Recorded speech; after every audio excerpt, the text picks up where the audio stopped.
How is preparing for a new school year just like preparing for a big deal surgery? I've got 4 ways that I want to share with you, so let's dig in.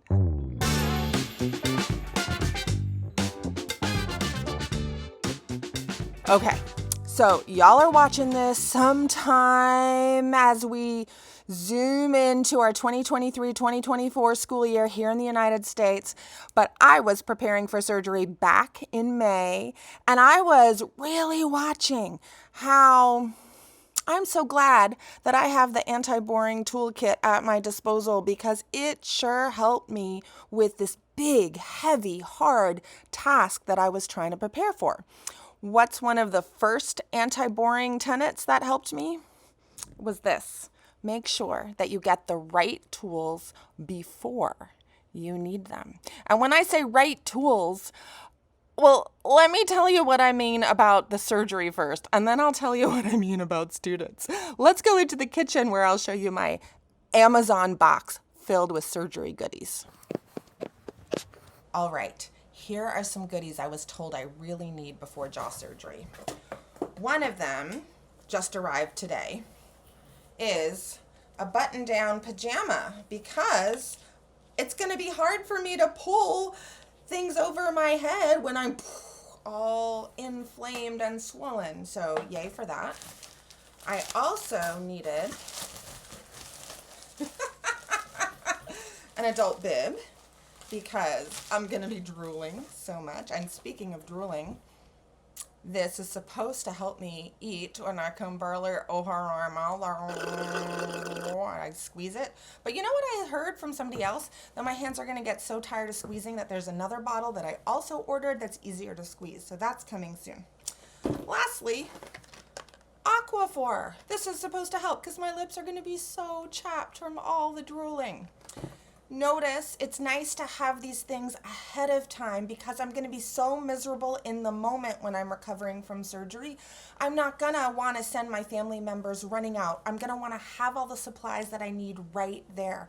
And being a student is no different. Being a student, if you are thinking like, oh my God, these vocabulary words are so impossible to memorize, I really just need flashcards and markers right now, but you don't have a bunch of index cards set aside, you're not going to be able to take action. Or what if you're like, ooh, wait, I have this new idea. I want to put a quizzable study tool all over my blank bedroom wall. Darn it, I don't have any blue tape to be able to put it up there with.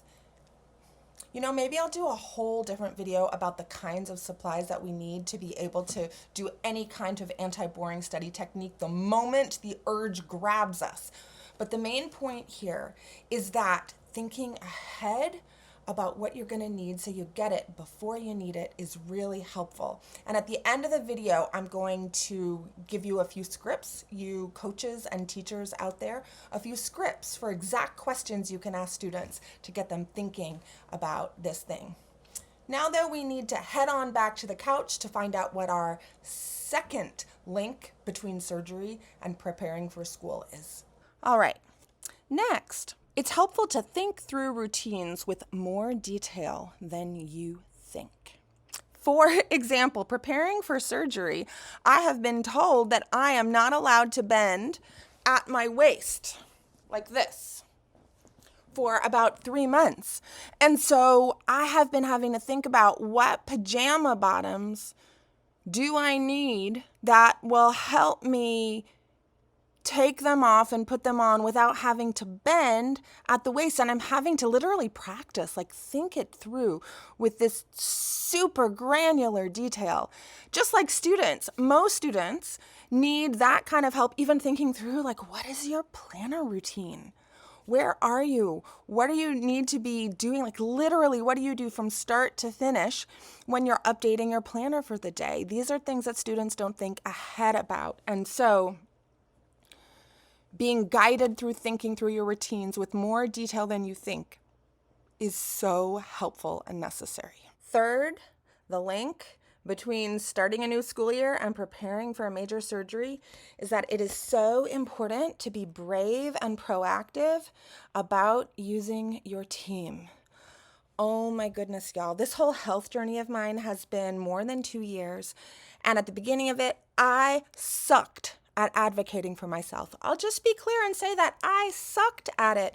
But I learned I assumed that all the doctors and all the people I was meeting with would naturally advocate for me and actually ask me what I need and have my best interest in mind. And it's not that they don't, but it's that I'm the only one who knows my best interest truly deeply, and I know the timing of what I need when. And so I just had to learn to speak up and to speak up regularly and to do reminders around what I needed with all of the medical people.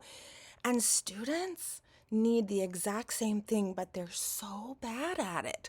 I think one of the biggest gifts educators and coaches specifically can give students is the willingness and the confidence to do this exact thing I'm talking about, to be brave.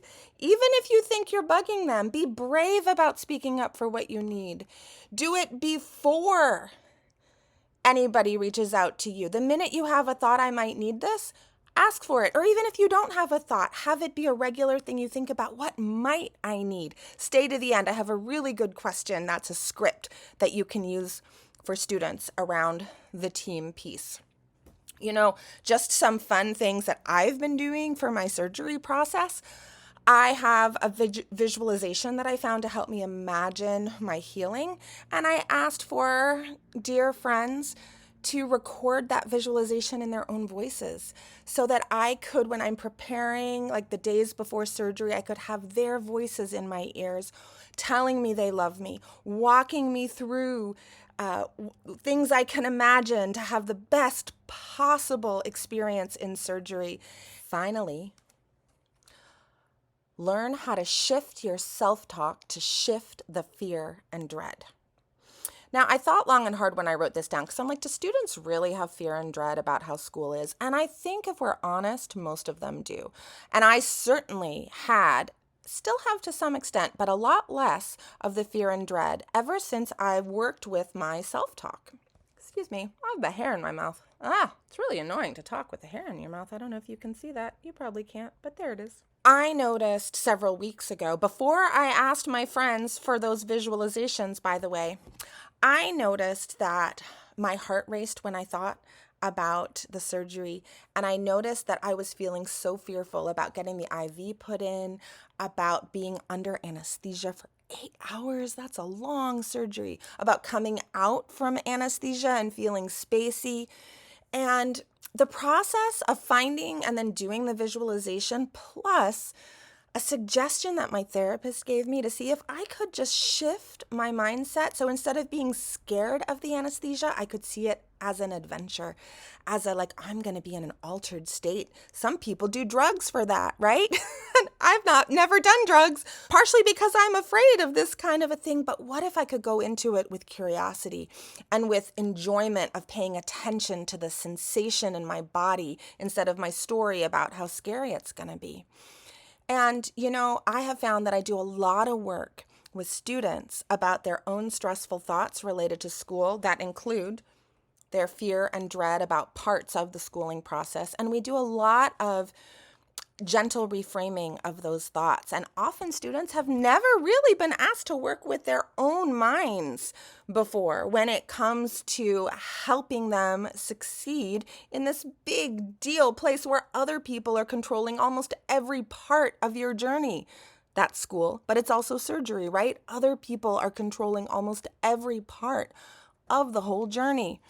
So there are some really good questions that I like to ask students to help get underneath their self-talk. And in fact, let's jump to that part of the video as soon as, by the way, you've liked and subscribed. And I thank you in advance. Okay, what are some scripts you can use to ask students empowering questions at some point during your time working with them? One of my favorites, towards the end of a session usually, is this one. What will you do or have you done to proactively ask for help this week? The will you do one is helpful because during the session, we likely will have looked at what's on the to-do list and what are the routines you need. And so then we can think about what help they might need with those things. But I also like this have you done one. It's one of my favorite questions to actually ask at the beginning of a session sometimes. What'd you do to proactively ask someone for help this week? Sometimes I have it listed on our habits and grades graph that I keep with students. And they often have trouble remembering, but the more I ask it, the more often they have answers, the longer we work together. Okay, here's another script. If you're talking to a student and they say something and it's like, oh, there is a belief about school that includes fear or dread or something else, you can say to them, stop right there. It sounds like you have a belief about school that is stressful. What is that belief? And you can either say it to them or you can ask them to see if they caught it. And then I love this one. On a scale of 1 to 5, how stressful does that thought make you feel when you think it? And then it can be fun to brainstorm what's a less stressful thought that might also be true. One of my teachers and mentors, Byron Katie, likes to say this a little differently. What's a less stressful thought that might be true or truer than the original? But I like to, with teenagers, say that also might be true because often this thought, they really want to believe that it's true. And so it's like, that's fine, but let's find one that's also has potential to be true that might be less stressful. Good luck trying these out with your students. And if you have other questions you like to ask, please post them below. I would love to hear. Take care. Oh, wait, I don't want to go yet. I don't want to go because I want to show you these cool glasses that I've just gotten. It's the reason that I am making a video today because my new pair eyewear glasses just came in the mail, and it's been a lifelong dream of mine to be able to wear glasses, a different pair of glasses in every video. And so today that dream has started to come true. I'm not always going to wear all of these in every video, but I couldn't help myself today.